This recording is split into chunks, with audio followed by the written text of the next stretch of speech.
Greetings fellow pilots, it is Angel here and we're continuing our Let's Play of TFTC Reimagined, and we're doing the final mission of Battle 2 today, and it's going to be a special one. This is the Battle of Sepan, and if you don't recognise that mission name, that's because it doesn't exist in the classic campaign. This is the first time that we truly deviate from the original campaign mission structure and narrative in Reimagined. Up until this point, pretty much all the missions have been expanded versions of the classic campaign. They're recognisable. You see the objectives, you see the ships. It's all fairly there. It's just more intense. There's more ships. There's some slight variations here and there, different ship types. Obviously, the narrative has changed a bit. But no, this is the first one where I rather really change things. I wanted to have a big space battle, a big battle this time, not like the one we had in defending D34 or attacking the Lulsler. No, this is going to be a proper fleet action, two fleets fighting each other. I felt that with the Ripoblus and the Dimoks joining forces to attack the Empire, or at least trying to stop them, they should be committing most of their forces to this battle, and I wanted to show that. And so this also allows me to bring in more ships for Harkov, whilst also setting up the future for Harkov and his fleet going on in Battle 5 and Battle 7. So this mission is really the start of some long-term narrative continuity as well. So you can see there we've got the Star Destroyer Protector, the Akaga, we've also got the Escort Carrier Tropsable, which was in the original mission, and we've also added the Frigate Swift and the Strike Cruiser Indefatigable, making torpedo runs. That's in homage to Hornblower, if you know that, and yeah. Hornblower serves on a frigate called the Indefatigable. This conflict ends here. Harkov has managed to get... But yeah, this is the first time I really tried to push the engine as hard as I could in terms of a large fight, and we'll see the effects of that as it gets a bit laggy. There are suspicions that Harkov himself... But yeah, I'm just going to let the map briefing play out a bit here so we can see the full tactical situation. The Dimok and Ripoblus are joining forces for one final effort to push us out of the system. They have assembled the bulk of their fleets, which comprise of several heavy cruisers, frigates, and corvettes, along with dozens of starfighters. Admiral Harkov has therefore called in substantial reinforcements to help us turn back the attack. All available squadrons will be deployed to engage the enemy. Your squadron, TIE Fighter Group Alpha, will be tasked with engaging enemy bombers threatening our own capital ships. Our own bombers will launch waves of torpedo attacks against the enemy capital fleet, covered by our other TIE squadrons. Harkov has also procured one of the first batches of the new TIE Advanced Starfighter, or Avenger as the test pilots like to call it, designed by Admiral Zarin. This will be their first true test in combat. Once the enemy fleet is broken, we can finally put an end to this conflict and provide peace, order, and security for the citizens of this war-torn system. And there we go. I just noticed there's actually a slight bug on the map there where it's called the frigate Algos, not the Akaga, because that's what I did actually call it originally, before I realised that there was an Akaga in Battle 7. Anyway, that was a quite fun little map briefing to make, as tedious as making the map briefings are, but a nice, clear explanation of the tactical situation we're about to find ourselves in. So yeah, as I said before, the Tropsable is the original part of this mission. In the original mission, you're supposed to basically escort the TIE Advanced to the Protector, and just protect the Tropsable whilst it's under attack. In this mission, you don't even have to worry about the Tropsable being attacked. The Protector takes the bulk of the fire this time. But going forward, the Tropsable is not just a one mission ship. You will see the Tropsable in 2 or 3 missions post Battle 2. And same for the Strike Cruiser and the Frigate that we've added to the fleet. This is going to be the traitor fleet you end up dealing with in Battle 5 and Battle 7. And also we've got the narrative consistency that this is the first time we see the TIE Advanced, and I wanted to, rather than just the transfer of the TIE Advanced into the Protector, they're actually being thrown into combat here, and it's obviously the first name drop of Admiral Zarin as well, who will also factor quite big into the narrative. Enemy squadrons launching. Let's meet them head on. But already you can see here that the sheer number of fighters I'm launching here and the enemy is launching. We've got a nice compact enemy fleet here. I love the way I got them to hyperspace in. Yeah, I'm really pleased with just how this ended up. Lag notwithstanding, this is my first attempt to really design a huge battle in Reimagined, and I learned a lot by doing this as well. It took a while, quite a while to balance this. Trade on enemy cruisers. Lots of back and forth, lots of replaying, and even as far as current 1.2, there were still some balance issues I had to try and take care of. I mentioned before we did have the Y-Wing B types in this mission. Those are the Clone War era ones which have the rotating turret. They were far too irritating to be fighting against because 2 shots and you're dead. Because you are still in a TIE fighter. I could have put you in an assault gunboat in this mission, but the original mission does have you in a TIE fighter, and at this point in the campaign, I still want you to be flying, you know, the titular craft. And so this added an extra layer of difficulty in how to approach this battle, because 2 shots and you're dead. So how are we going to make the player feel useful whilst not getting completely overwhelmed by an enemy fighter coming towards you? And I think it's turned out pretty well in the end. But sorry, just look at that shot. That shot was gorgeous. Laggy, but gorgeous. But anyway, so yeah, your main objective here is really to protect the capital ships and your fleet from torpedo attacks. Earlier versions of this mission had the bombers kind of spreading out their torpedo fire to the frigates and cruisers and the Protector. But in this current version, most of the enemy fire goes towards the Protector, so really your job is to basically attack Y-Wings and intercept torpedoes. If you do not do this, the Protector will die, certainly.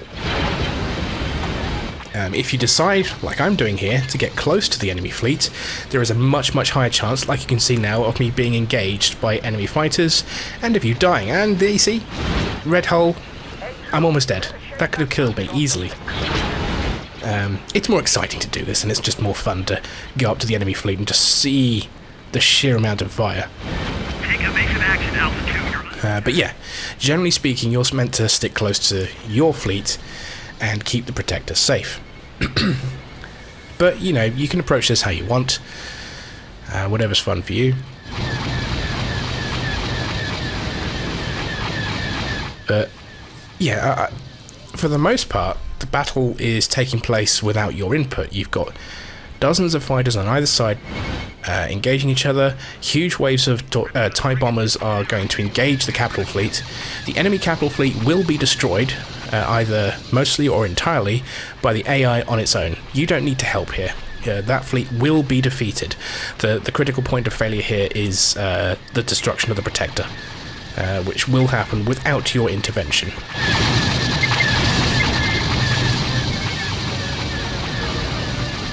But yeah, if you do want it to be a bit more dangerous, then by all means, fly close to the ship, fleet rather, enemy fleet, and go to town. But don't be surprised if you die a lot.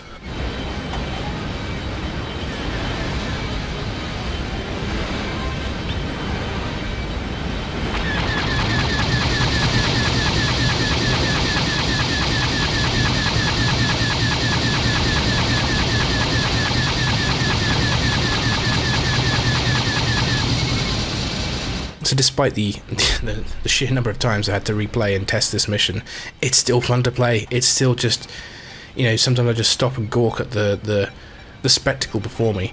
And I want to add that this is probably a part of the appeal that I tried to design, was for this to be spectacle as much as it is gameplay. So you're in the middle of this huge furball. We're displaying Imperial might, but we're also displaying a proper huge battle for the first time, something that the original TIE Fighter could never have done like this. and something only the X-Wing Alliance engine has allowed us to do. And I think it works really well. And as I said, it's informed me on how to create these kind of battles going forward as well, with greater complexity as well. Particularly Battle 7 missions 1 and 3, the other two sort of largest battles in the whole campaign. This mission helped inform me on how to help design those missions. This is 3. Starship has been sighted. Got him.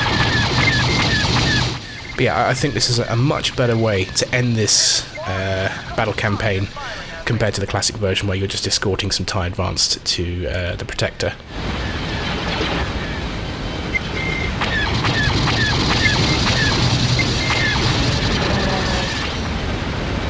The big problem in this mission is quite simply lag, frame rates. That's because currently the game is rendering stuff through software, through CPU. It does not use the graphics card to render a lot of its stuff, which means that your CPU tends to be the biggest bottleneck here. But I have been testing a updated detour file, which finally, the Holy Grail has shunted all instructions to the hardware to render stuff, and this has improved frame rates by 200-300% on my card. I've only got a 1060, so it's a pretty mediocre card, but this mission is already sort of playing at relatively smooth frame rates between give or take 30 FPS for the most part in the more intense sections, whereas before it's a lot less than that. So if you have a better graphics card than a 1060, it should be even better. And this is really a big holy grail moment for us if we can get all the bugs worked out of this, because there's still a lot of bugs to work out at the moment. But if that can be achieved, then this has a lot of implications for my current design work on the reimagined Battles 9 to 13, because there's a couple of battles I really want to have, which are going to be much bigger than this, if it works out. So yeah, well, I'll keep you up to date on that as it goes.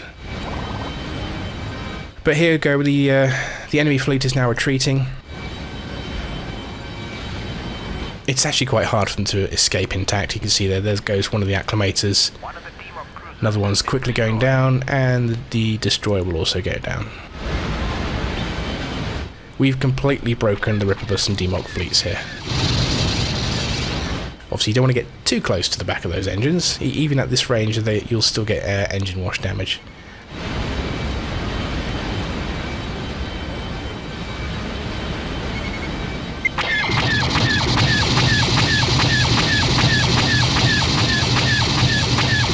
There it goes.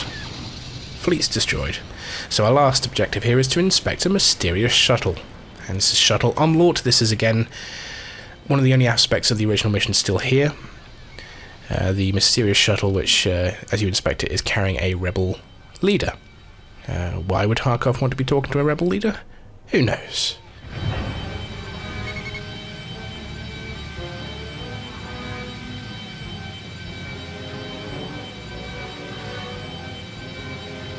Had to make sure that this shuttle only comes in once the enemy fleet's been defeated, because there's so much going on in this battle. It's so easy to miss this shuttle if it came in halfway through the battle. And it also kind of breaks the flow of the gameplay, I think, because you're so intensely concentrating on trying to protect the Protector, ironically.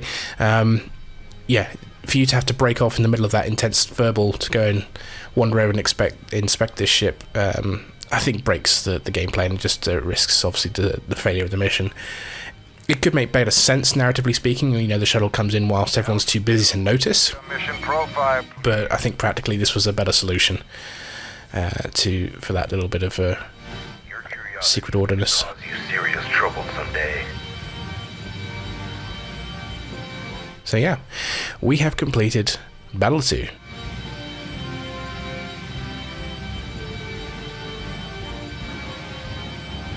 Report to the debriefing room. Yeah, this is a nice X-Wing Alliance feature. If a ship goes into hull damage, you get this red alert effect of flashing. There's supposed to be that alarm going with it as well, but no, never mind. Okay, so this is going to bug out again. So remember, if you remember Battle 1 Mission 6, we had the Secret Order rank and then the Medal rank as well, which bugged out when it displays both medals at the same time, overlapping at each other, so I'm sorry about this, but it's going to happen again. This should be the last time it happens. This bug only tends to happen early on because you tend to rank up quicker. The thresholds between the ranks are much smaller, but going forward the thresholds between the next Secret Order ranks gets larger and larger, so it's far less likely that it's going to overlap on you completing a battle and getting a medal. To lay down your arm. Join us. Now we do actually have dialogue from our new voice actor to replace this dialogue in the cutscene. I just haven't added it to 1.2 yet. Or rather, didn't add it to the mod yet, but we do plan to do that at some point to replace the dialogue so it's consistent.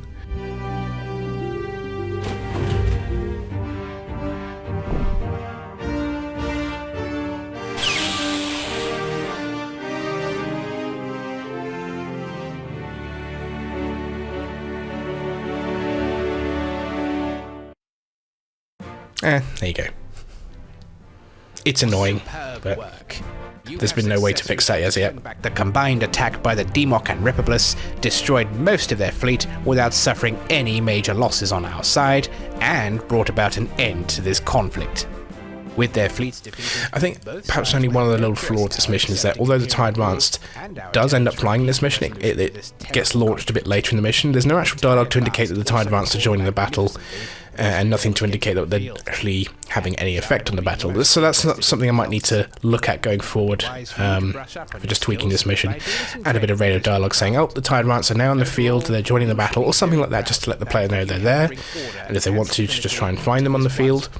Because yeah, there's literally no indication that they're there, other than the end here saying, yep, they're there, they performed well. Good job. A member of the Rebel Alliance. The individual was apparently taken directly to Admiral Harkov. They have been alone ever since. This is very alarming in light of our investigation into the chronic shortages of equipment reported by Harkov over the last few months. It seems clear he is selling Imperial weapons and supplies to whoever has the credits, even rebel terrorists. Damn rebel terrorists. Maybe you should arrest him straight away. That's just a thought. But yeah, not going to happen, is it? I don't think there's any new memorabilia here. Just the medal and the tattoo update, which is getting nicer to look at now.